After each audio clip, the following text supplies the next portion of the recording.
ओम नमः शिवाय। मैं मुकेश कुमार मिश्र अपने चैनल एस्ट्रोलॉजी एंड आयुर्वेदा में आप सभी मित्रों का हार्दिक अभिनंदन करता हूं। और आज आप सभी मित्रों के समक्ष हम जो टॉपिक को लेकर के आए उस टॉपिक का नाम है गुरु की दशा महादशा आवे तो क्या करें। पिछला एपिसोड में हमने बुध ग्रह की दशा और महादशा का संपूर्ण रूप से विश्लेषण किया था, जिसका आप सभी मित्रों ने बहुत स्वागत किया है। अतः हमने सोचा कि क्यों न आज गुरु ग्रह की दशा और महादशा का भी संपूर्ण जानकारी आप सभी मित्रों को दे दूं।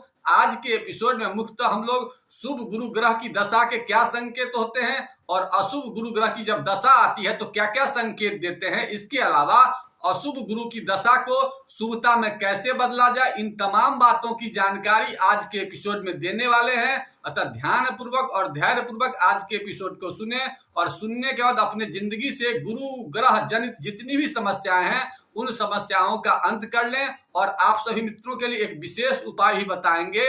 ऐसे लोग जो शिक्षा या शिक्षण से जुड़े लोग हैं उनके लिए विशेष उपाय होगा। तो अब यह बात करते हैं कि शुभ गुरु की दशा में क्या क्या संकेत देते हैं और गुरु के अधिकार क्षेत्र में क्या क्या चीजें होती है। तो सबसे पहले गुरु के अधिकार क्षेत्र में जो आने वाली चीजें होती है उनमें शिक्षा होता है, शिक्षण कार्य होता है। इसके अलावा आपके शरीर का जो आकाश तत्व होता है उसका भी स्वामी गुरु ग्रह ही होता है। इसके अलावा धार्मिक कार्य जितने भी होते हैं वो सब गुरु के अधिकार क्षेत्र में होते हैं। अब यह बात करते हैं कि शुभ गुरु जब होते हैं तो क्या क्या संकेत देते हैं। तो सबसे पहले अब यह आप लोग को जानकारी दे देते हैं कि शुभ गुरु ग्रह की जब दशा होती है तो आपके शिक्षण कार्यों में विशेष रुचि होती है, धार्मिक कार्यों में विशेष रुचि होती है, गुरु का विशेष आशीर्वाद मिलता है। इसके अलावा मंत्री लोगों से विशेष संपर्क रहता है, दैवीय कृपा आपके ऊपर विशेष रूप से होती है और आपके संस्कार बहुत ही अच्छे होते हैं। अगर ये सब संकेत आपको दिख रहे हैं तो समझ जाएं कि गुरु की जो दशा आएगी वो संपूर्ण रूप से अच्छी होगी।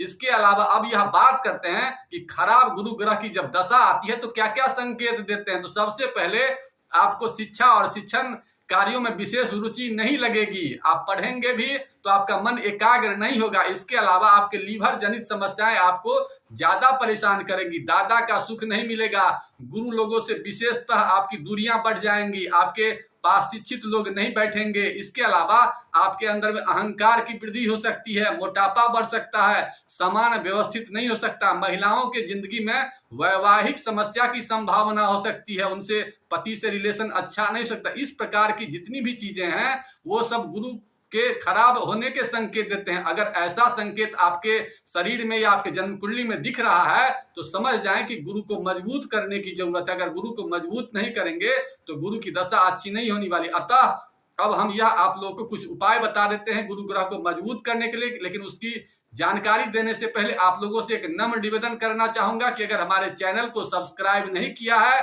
तो कर लीजिए। और साथ ही साथ अगर आप लोग ज्योतिष का शिक्षण चाहते हैं या ज्योतिष का परामर्श चाहते हैं तो नीचे दिए नंबर पर संपर्क करके उस जानकारी को प्राप्त कर सकते हैं। अब यह बात करते हैं कि गुरु को मजबूत करने के लिए हम लोग क्या क्या कर सकते हैं। तो सबसे पहले गुरु का संबंध आपके लीवर से होता था, मैदा युक्त सामानों का भोजन के रूप में बिल्कुल ही प्रयोग मत कीजिए। इसके अलावा अपने भोजन में 2-3 चीजों की विशेष मात्रा को बढ़ाइए। सबसे पहले कच्चा पपीता को खाइए, अनार को खाइए, इसके अलावा मूली को खाइए, हल्दी की मात्रा को कुछ बढ़ा दीजिए।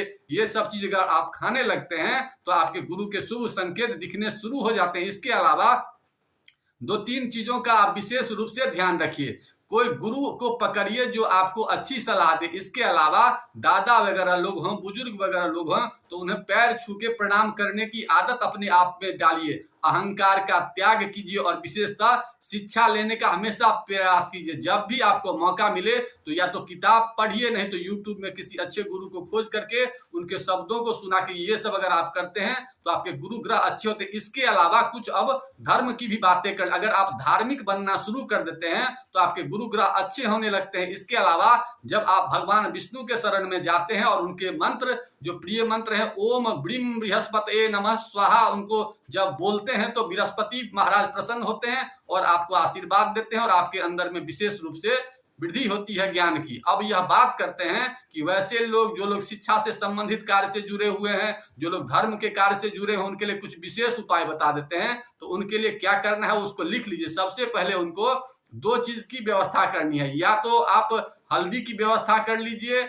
और नहीं तो आप पीला कोई वस्तु अगर आपके पास हो, जो या तो सोना का भी आप प्रयोग कर सकते हैं अगर आपके पास अहंकार नहीं हो तो, और नहीं तो आप एक चीज और इंतजाम कर सकते हैं, अनार की जड़ का प्रयोग कर सकते हैं। अनार की जड़ न मिले तो ऐसे में आप केला की जड़ का भी प्रयोग कर सकते हैं, और पीला रंग का एक सूती कपड़ा रख लीजिए और भगवान विष्णु के सामने वहां पर जाइए और अपने हाथ में जो लकड़ी है उसको रख लीजिए, और लकड़ी को रखने के बाद भगवान विष्णु के मंत्र ओम ब्रीम बृहस्पते नमः स्वाहा या ओम ग्रांग ग्रीं ग्रोंग सह गुरुवे नमः स्वाहा या ओम विष्णवे नमः स्वाहा का मंत्र 108 बार पढ़िए, और वहां पर उनको पीला फूल से पूजा वगैरह करके, धूप वगैरह दिखा करके, आरती करके, और किसी गुरु से, किसी ब्राह्मण से जो है ना वहां पर बनवा लीजिए। और आप ऐसा करेंगे तो आप महसूस करेंगे गुरु जनित जो भी समस्या आपके शरीर में थी वो खत्म हो जाएंगी, और आप महसूस करेंगे कि अब आपके अच्छे दिन आने वाले हैं। अगर आप लोगों को और किसी प्रकार की जरूरत है तो आप कमेंट बॉक्स में डालिएगा, हम उस उपाय को देंगे।